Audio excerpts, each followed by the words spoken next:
What if I told you that by the year 2050, the dollar in your pocket could be as useless as a typewriter in a world run by quantum computers? You might laugh now, but every revolution begins quietly. The fall of paper money won't happen with riots or broken ATMs. It'll happen with convenience, one tap to pay at a time. And when it's all said and done, you might not even notice that the last real dollar changed hands years ago. Welcome to the year 2050. Welcome to a world where money doesn't exist the way you think it does. Imagine waking up one morning in 2050. You roll out of bed, stretch, and ask your AI assistant for your daily balance report. A gentle voice replies, "Good morning. You earned 0.032 government credits while you were asleep. No dollars, no coins, no crypto wallet. Just credits, a universal value system managed by the World Economic Ledger. Every purchase, every service, every favor, logged in a cloud that never forgets. The bills your grandparents used to keep in shoeboxes, museum pieces, and the people who once made fortunes trading stocks, now they trade data, time, and attention. But how did we get here? It didn't start in 2050. It started decades earlier with a swipe. In the early 2020s, cash was already dying. Then came mobile payments, cryptocurrency, and digital banking. But the real killer wasn't technology. It was comfort. People loved the ease of buying coffee without fumbling for change. They loved watching their money move in real time on a glowing screen. Governments loved it too. Less crime, more traceability, more control. And in the name of security, digital currency slowly replaced cash. By 2035, more than 90% of global transactions were digital. By 2040, countries began merging currencies into global systems. One card, one chip, one ID. You didn't spend money anymore. You authorized it. And that's when the shift began, from economy to ecosystem. The US led the way with the launch of the Digital Dollar Initiative. It sounded harmless, a government-backed, programmable form of money, but every transaction was traceable, down to the last cent. At first, it stopped fraud. Then it started preventing undesirable spending. You wanted to buy fast food 3 times a day? Your health credit score said no. You wanted to travel abroad too often? The system reminded you about your carbon quota. Money was no longer a tool. It was a filter. And people began to realize whoever controls the algorithm controls your life. By 2045, physical wallets were extinct.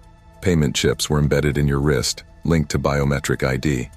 It started as a luxury. No more forgetting your card. Then it became mandatory. Hospitals, stores, airlines, all required bio-linked payments for security reasons. Even begging changed. Homeless people wore digital tags, and passers-by transferred micro-credits through eye contact. It sounded futuristic. But behind the shine, something darker was happening. For the first time in history, you weren't holding money. Money was holding you. At first, people didn't care. What's a little data sharing, right? Until one day, a man named Raymond Pierce, a middle-class American father of 2, woke up to find his entire credit score deleted. He hadn't stolen anything. He hadn't broken any laws. But an AI system flagged his behavioral risk profile as unstable. In 24 hours, he couldn't buy food, pay rent, or even unlock his car. He wasn't broke. He was digitally erased. That was when millions realized that in a fully cashless world, one glitch could make you disappear financially. The protests that followed were the first in decades to use paper flyers because even freedom of speech required digital clearance.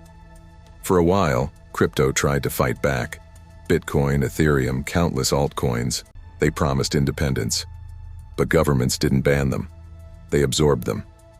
In 2032, global regulators launched GovChain, a hybrid blockchain designed to mimic crypto but controlled by states. Decentralization died quietly, not with a hack, but with a handshake. And so crypto's last mission became survival. Underground networks, anonymous servers, and rebel coders tried to keep the dream alive, a world where money meant freedom. Some still believe they're out there, trading not in dollars, not in credits, but in trust. By 2048, humans no longer made financial decisions. AI handled everything: investments, taxes, budgets, and even moral spending choices.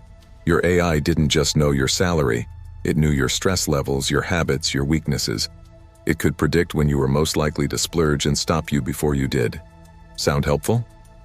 Until it starts recommending what you should buy, Not because you need it, but because it keeps the economy stable. Welcome to Predictive Economics, the era when desire became a government asset. By 2050, money as we know it no longer exists. Wealth is measured in attention, data integrity, and social reliability scores. The more influence you have, the more credits you earn. But it's not about what you buy anymore, it's about who you are. Imagine being paid to be a good citizen, to post approved content, to keep your digital aura positive. Want a new car? Make 5 viral videos supporting the National Eco Initiative. Want to travel? Donate some of your unused health data for research.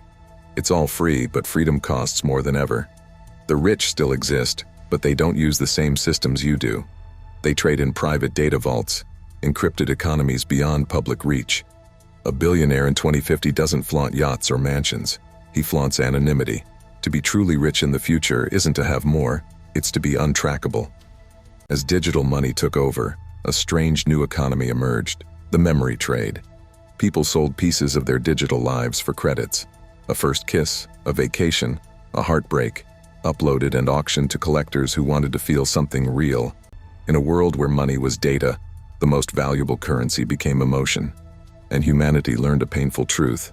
When everything can be bought, even memories become commodities. It wasn't all dark.